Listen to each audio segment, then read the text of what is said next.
He found her brushing his neglected horse. The cowboy said he hasn't let anyone touch him. The first thing Caleb Turner noticed was the silence. It was wrong. His ranch was never truly quiet.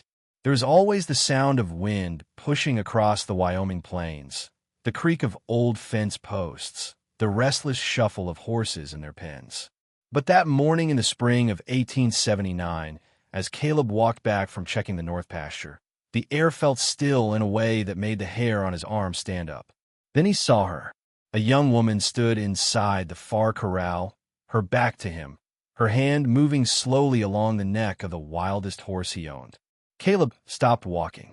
His boots sank into the dry dirt as he stared, hardly daring to breathe. The horse was Midnight, who was a black stallion with eyes like storm clouds and a temper that had broken 3 good men. Midnight had not let anyone near him in 2 years. Not since the accident. Not since Caleb's younger brother had tried to saddle him and ended up with a shattered leg that never healed right. Since then, the stallion had been left alone, fed, watered, but left alone. And now, a stranger stood beside him, brushing his tangled mane as if he were nothing more than a gentle farm pony. Caleb felt anger rise first. Who in the world thought they could just walk onto his land and touch his horse? He moved forward slowly, his jaw tight. The woman wore a faded blue dress, the hem dusty from travel. Her brown hair was tied back in a loose braid that had begun to fall apart. She looked thin, tired, like someone who had been on the road too long, but her hands were steady. Midnight's head was lowered. Caleb had never seen that horse lower his head for anyone. He hasn't let anyone touch him, Caleb said, his voice sharp as he reached the fence. The woman did not jump. She did not pull away. She only turned her head slightly, just enough to look at him over her shoulder. Her eyes were gray, soft but clear. He just did, she said quietly. Caleb climbed over the fence, landing hard in the dirt. Midnight flicked an ear toward him, but did not rear, did not lash out. Caleb stopped a few feet away, disbelief burning in his chest. That horse threw my own brother, he said. He bit a ranch hand clean through the arm. You need to step away. The woman ran the brush down Midnight's neck again. The stallion let out a slow breath. He's not mean, she said. He's scared. Caleb almost laughed at that. Scared, he repeated. That animal weighs 1,200 pounds, and he still remembers pain, she answered. Her words hit harder than he expected. Caleb looked at Midnight, really looked at him for the first time in months. The burrs caught in his mane, the dull coat, the scar along his flank from where he had tangled with barbed wire.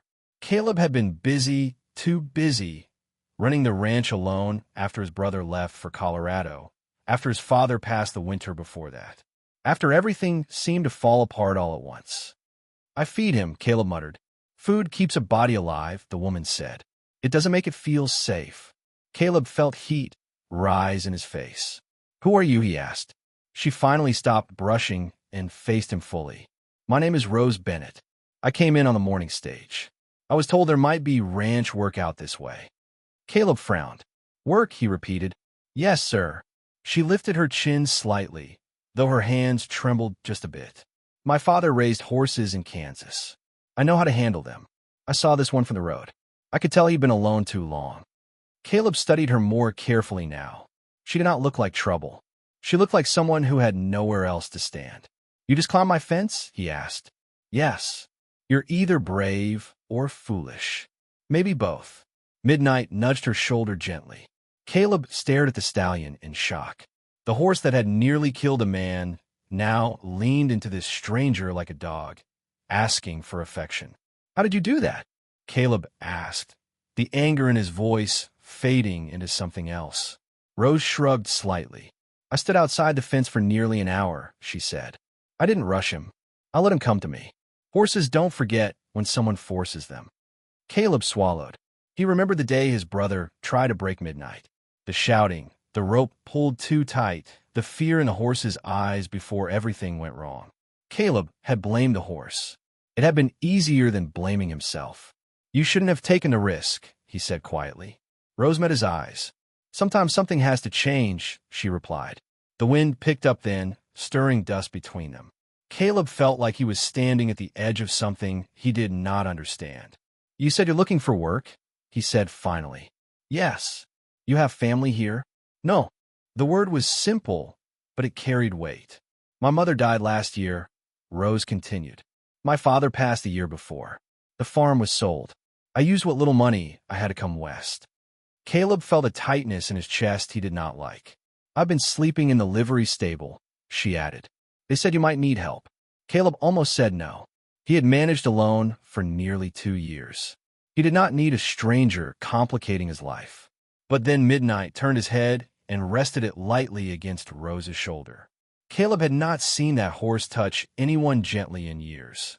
"If you can handle him," Caleb said slowly, "I'll give you room and board. Small wage after the first month. You help with the horses. Cooking, too, if you can." Rose's eyes widened. "You mean it?" "I don't say things I don't mean." She smiled then. It was not a big smile, but it was real. "Yes, sir," she said softly. "I can cook, and I promise you I can help him." Caleb looked at Midnight again. The stallion's dark coat caught the sunlight, and for the first time in a long while, Caleb felt something close to hope. "Come on," he said gruffly. "I'll show you the house." The ranch house sat on a low rise overlooking the fields. It was solid but plain, built by Caleb's father 20 years earlier. It had felt too big since his brother left. Caleb showed Rose the spare room. It was simple: a narrow bed, a washstand, a window facing the barn. "It's not fancy," he said. "It's more than I had yesterday," Rose replied. That evening, she made stew from dried beans and salt pork, and somehow turned it into something that tasted warm instead of dull. They ate at the kitchen table in quiet. "How long have you had the ranch?" Rose asked gently. "All my life," Caleb said. "It was my father's before it was mine." "And your brother?" "Left after the accident," Caleb answered. "He said he couldn't look at Midnight without remembering." Rose nodded slowly. "I think the horse remembers too," she said. Caleb did not answer. Over the next week, Rose worked from sunrise to sunset. She cleaned the tack room. She brushed every horse. She mended torn feed sacks. She spoke softly when she moved through the barn. And every day, she spent hours with Midnight. Caleb watched from a distance. He told himself it was to make sure she stayed safe. But really, he watched because he could not look away. Midnight changed. The sharp edge in his eyes softened. The tension in his body eased. His coat began to shine again. One afternoon, Rose called out to Caleb. "I think he's ready," she said. "For what?" "For you." Caleb's stomach tightened. He stepped into the corral slowly. Midnight watched him, but did not rear. "Hold out your hand," Rose said quietly. "Don't force it." Caleb did. The stallion stepped forward. He sniffed Caleb's palm. Then he let Caleb touch his neck. The contact felt like something breaking open inside him. "I thought he hated me," Caleb whispered. Rose shook her head. He was waiting. Caleb looked at her. "For what?" "For you to forgive him and maybe forgive yourself." The words settled deep. That night, Caleb sat on the porch while Rose hung laundry in the fading light. He realized the ranch did not feel so empty anymore. There was laughter in the kitchen. There was light in the windows. And there was a woman who had walked into his corral and changed everything without even trying. But as the sun dipped below the horizon, Caleb noticed something else. A rider on the far ridge watching, still as stone. Caleb's jaw tightened. He did not recognize the man, and something in his gut told him that peace had come too easily. He had the feeling it would not last, and he was right. The rider did not move for a long time. Caleb stood on the porch with his arms crossed, watching the dark shape against the fading sky. And the man sat tall in the saddle, hat pulled low, horse still as if trained to wait without sound. "Do you know him?" Rose asked quietly from behind him. Caleb shook his head. "No." They both stood there until the last light disappeared and the rider finally turned his horse and rode back the way he had come. But Caleb did not sleep well that night. The next morning, he saddled Midnight before sunrise. Rose stepped out of the barn just as he tightened the cinch. "You're going after him?" she asked. "I just want to know who's watching my land." Rose studied him carefully. "Don't go looking for trouble." Caleb met her eyes. "I won't." But he rode hard. He followed the ridge trail north where the grass thinned and the land dipped toward Dry Creek. Hoof prints were easy enough to follow. Fresh. The trail led him to a small camp near a stand of cottonwoods. 2 horses, 1 wagon, and the same man from the ridge. The stranger was younger than Caleb expected, early 30s, clean-shaven. Well-dressed for a man camping rough. He did not look surprised to see Caleb. "Morning," the man said calmly. "You were on my ridge yesterday," Caleb replied. "Yes. You planning to explain that?" The man dismounted slowly. "My name is Thomas Hale," he said. "I believe you have something that belongs to me." Caleb's body went still. "I don't steal," he said evenly. Hale gave a small smile. "Not steal, harbor." Caleb felt heat rise in his chest. "Speak plain." "I'm looking for a woman," Hale said. "Brown hair, gray eyes. Answers to the name Rose Bennett."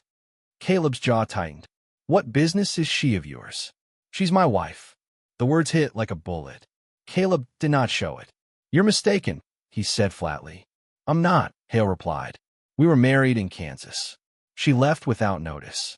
Took money that wasn't hers." Caleb stepped closer. "Careful," he warned. Hale held up his hands calmly. "I'm not here to fight. I just want her returned." "She's not property," Caleb said. "She is legally bound to me." The silence stretched between them. Caleb felt something dark stir in his chest. "Did she tell you why she left?" Caleb asked. Hale's eyes hardened slightly. "She's my wife. She doesn't get to leave because she's unhappy." That was answer enough. Caleb mounted midnight again. "If you come onto my land without invitation," he said slowly, "we'll have a problem." Hale did not move. "I'll give her until Sunday," he called after Caleb. "Then I come for what's mine." Caleb rode back with a storm inside him. Rose was in the barn brushing one of the mares when he returned. She looked up immediately. "You found him?" "Yes." She set the brush down. "What did he say?" Caleb climbed down for midnight and faced her. "He says he's your husband." Rose did not deny it. Her shoulders dropped slightly, like she had been waiting for this moment. "He is," she said quietly. Caleb felt something twist in his gut. "Why didn't you tell me?" Rose's hands trembled. "Because I was afraid you would send me away." "Did you leave him?" Caleb asked. "Yes." "Why?" Rose swallowed. "He gambled away everything we had. When my father died, he took the money meant for the farm. He drank. He got angry. She stopped. Caleb's jaw tightened. "He hit you." Rose looked down. "Once became twice. Twice became many." Caleb felt the old rage rising fast. "And you ran?" "Yes." "You took his money." "It was mine," she said firmly. "My father left it to me. He signed it over the week before he died. Thomas never forgave that." Caleb paced once across the barn floor. "He's giving you until Sunday," he said. "Then he says he's coming." Rose looked pale. "He won't leave quietly." Caleb stopped in front of her. "You don't belong to him. The law might disagree. Then the law's wrong." Rose looked at him with something fragile in her eyes. "I don't want you hurt because of me." Caleb stepped closer. "You think I'd hand you over?" Silence. Rose shook her head slowly. "No." "Good." They worked side by side the rest of the day in heavy quiet. That evening, Caleb rode into town to speak with Sheriff Dalton. The sheriff was older. Gray mustache, slow movements. "A husband has rights," Dalton said carefully. "Not if he's violent," Caleb replied. "Can she prove that?" Caleb hesitated. "No, Dalton Saif." "Then it's complicated." "Complicated doesn't mean right," Caleb said. "No," the sheriff agreed. "It doesn't." By Friday, the tension on the ranch was thick. Rose barely slept. Caleb checked the fences twice a day. Midnight seemed restless, pacing the corral as if he sensed the unease. Sunday came with a heavy sky. Hale arrived just after noon. He did not come alone. 2 men rode with him. Caleb stood in the yard waiting. Rose stood behind him. "You have until now," Hale said calmly as he dismounted. "She's not going with you," Caleb answered. Hale looked at Rose. "Come here." Rose did not move. "I said come here." "No," she said clearly. Hale's calm expression cracked. "You embarrass me," he said coldly, running off like a child. "I left because you hurt me," Rose said, voice shaking but steady. Hale stepped forward. "That's between husband and wife." Caleb moved in front of her fully. "Take one more step," Caleb warned. The 2 men behind Hale rested hands near their guns. Hale studied Caleb. You think you're a savior? He asked. No, Caleb replied. I just believe she gets to choose. She doesn't, Hale snapped. Midnight let out a sharp, angry sound from the corral. The wind picked up dust around them. Rose stepped to Caleb's side. I'm not going, she said again. Hale's face darkened. Then I'll drag you. Caleb's hand hovered near his rifle. Yet he had not fired at a man since leaving the army. He did not want to start now, but he would. Hale reached for Rose's arm. Caleb moved fast. He shoved Hale back hard. The man stumbled. One of the riders drew his gun halfway.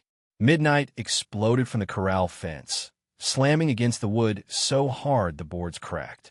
The noise startled the horses. Hale's mount reared. Chaos broke loose in seconds. Caleb grabbed Rose and pulled her behind the wagon. Stay down, he ordered. A shot rang out. Wood splintered above them. Caleb fired into the air. Enough, he roared. The sheriff's voice followed from the road. That's enough. Sheriff Dalton and 2 deputies rode into the yard. Hale cursed under his breath. Dalton dismounted slowly. Looks like you boys are causing trouble, he said evenly. She's my wife, Hale insisted. And she says she's not going with you, Dalton replied. That's not how it works. Dalton's eyes hardened. Actually, in this territory, a woman isn't livestock. The silence stretched. If she accuses you of violence, Dalton added carefully. That changes things. Rose stepped forward. I do, she said. Hale stared at her in disbelief. You'd lie to the law. I'm telling the truth. Dalton nodded slowly. I suggest you leave, Mr. Hale, or you can spend time in my jail while we sort this out. Hale's jaw worked tight. This isn't over, he said again. But this time, he sounded unsure. He mounted his horse. The 3 men rode off. Caleb stood frozen until they disappeared over the ridge. Then he turned to Rose. You all right?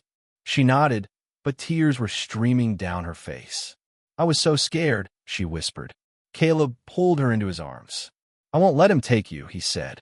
For the first time, she held him back tightly. I don't want to run anymore, she whispered against his chest. I want to stay. Caleb closed his eyes. Then stay. But even as he held her, he knew something. Men like Thomas Hale did not quit. And the look in Hale's eyes before he left had not been defeat. It had been promise. And Caleb had the feeling this fight was only beginning. Thomas Hale did not return the next day or the day after that. But the waiting was worse than the fight. Caleb felt it in the air each morning when he stepped outside. The quiet felt too heavy. The birds scattered too fast. Even Midnight stayed close to the fence near the house, ears sharp, watching the horizon. Rose tried to go about her work as usual. She fed the chickens. She brushed the mares. She mended a torn saddle blanket by the kitchen window. But Caleb saw the way her hands shook when a wagon passed on the road. 3 days after the confrontation, Sheriff Dalton rode out alone. He's gone, Dalton said as he dismounted. Gone where? Caleb asked. Left town, headed east. He took the morning train from Cheyenne. Rose let out a breath she had been holding for days. He won't come back, she asked. Dalton studied her. Men like him don't like losing face, but he won't risk jail over it. Not now that you've spoken up. Rose nodded slowly. Thank you, Sheriff. Dalton tipped his hat. You did the brave part, Miss Bennett. After he left, Caleb and Rose stood in the yard together. It's over, Caleb said quietly. Rose looked out across the fields. Yes, she said, it is. But something inside her still seemed uncertain. That night, they sat on the porch as the sun melted into gold behind the hills. You could leave, Caleb said after a long silence. Start somewhere new, somewhere he won't ever find you. Rose looked at him. And leave this. She gestured toward the barn, toward the house, and toward Midnight, grazing in the fading light. I don't want to run anymore, she said softly. I've done enough running for one lifetime. Caleb swallowed. You don't owe me anything. I know. She turned toward him fully. But I want to stay. Those words settled deep in his chest. Not because I need protection, she added. Not because I have nowhere else to go. Then why? Caleb asked. Because this feels like home.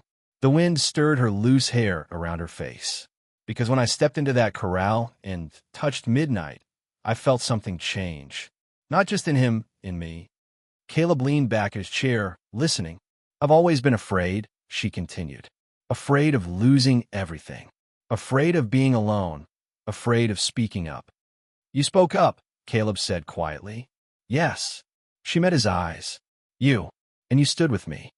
The silence between them was no longer heavy. It felt steady. Rose, Caleb said slowly. I don't know much about fancy words. I don't know how to promise things perfect. She smiled faintly. I don't need perfect. I do know this, he continued. Since you came here, this ranch feels alive again. I feel alive again. Rose's breath caught slightly. I didn't realize how empty it had become until you filled it. She looked down at her hands. And if I asked you to stay, Caleb said carefully, not as hired help, not as someone passing through. She looked up, but as my partner in this ranch, in this life. The world felt very quiet. You mean marry you? She asked softly. Caleb nodded once. Yes. There was no grand speech, no kneeling, just honesty. Rose's eyes filled with tears. Yes, she whispered. Caleb let out a breath that felt like it had been trapped for years. Yes, yes. He reached for her hands. They were warm now, steady. Midnight let out a low sound from the field as if he approved. They were married 2 weeks later in the small church in town. Sheriff Dalton stood in the front row. So did Mrs. Carter from the general store and 2 ranch hands who had once been afraid to go near midnight. Rose wore a simple white dress she stitched herself. Caleb wore his father's old suit coat. When the preacher pronounced them husband and wife, Caleb kissed her gently, like something fragile he intended to protect forever. But Rose was not fragile anymore. She was strong. That first year together was not easy. Drought hit in late summer. 2 calves were lost to sickness. Money ran thin, but they faced it together. Rose kept the books at night by lantern light, her careful handwriting tracking every expense. Caleb worked longer hours in the fields. Midnight became the heart of the ranch again. Rose trained him slowly, patiently, until he carried Caleb across the pasture with calm strength. The horse that once struck fear into every man now followed Rose like a shadow. Buyers began to notice. That black stallion, one trader said in town. Where'd you get him so gentle? Caleb only smiled. He was waiting. He would answer. By the second year, the ranch had grown. They added 2 brood mares, built a stronger fence around the north pasture. Laughter filled the house again. One evening, as winter snow fell outside, Rose placed Caleb's hand on her stomach. I think we're going to have a baby, she said softly. Caleb froze. Then he laughed, the sound raw and full. Are you sure? I am. He pulled her close. I don't know how to be a father. You'll learn, she said, like Midnight did. Their son was born in the spring of 1881. They named him Samuel. He had Rose's gray eyes and Caleb's dark hair. Midnight stood outside the window the day they brought the baby home, watching quietly as if guarding the house. Years passed, the way they always do, not in loud moments, but in small ones. Samuel taking his first steps in the barn. Rose teaching him to brush Midnight gently. Caleb lifting his son into the saddle for the first time. More horses filled the fields. More fences were built. They never became rich, but they became steady, strong, respected. In 1890, when Wyoming became a state, Caleb and Rose stood in town among the crowd, listening to speeches. Samuel sat on Caleb's shoulders. Rose squeezed Caleb's hand. Remember the first day? She asked. When you climbed my fence? She laughed. You were so angry. He hadn't let anyone touch him. And he just did, she replied with a smile. Caleb looked at Midnight Tide near the hitching post, calm and proud. You changed everything, he said quietly. Rose shook her head. No, we did. Midnight lived many more years. When he finally passed in his sleep one quiet autumn night, they buried him on a hill overlooking the ranch. Samuel placed a small stone at the grave. Caleb carved simple words into a wooden marker. Midnight, a horse who taught us trust. By the time gray touched Caleb's hair, the ranch had grown beyond what he ever imagined. Though Samuel took over most of the work, Rose still kept the books. They sat on the porch most evenings, watching the sun dip low over land that no longer felt lonely. Do you ever regret leaving? Caleb asked her once. Leaving Kansas? She said. Yes. Rose leaned her head against his shoulder. Not for a single moment. She looked out at the fields. At first, I thought I came here to escape. And now? Caleb asked. Now I know I came here to find something. What? She smiled. You? Caleb wrapped his arm around her. And you found him brushing a neglected horse, he said. She laughed softly. And he told me the horse hadn't let anyone touch him. Caleb looked out at the hill where midnight rested. He was wrong, he said. Rose squeezed his hand. No, she whispered. He was just waiting for the right person. And so was Caleb.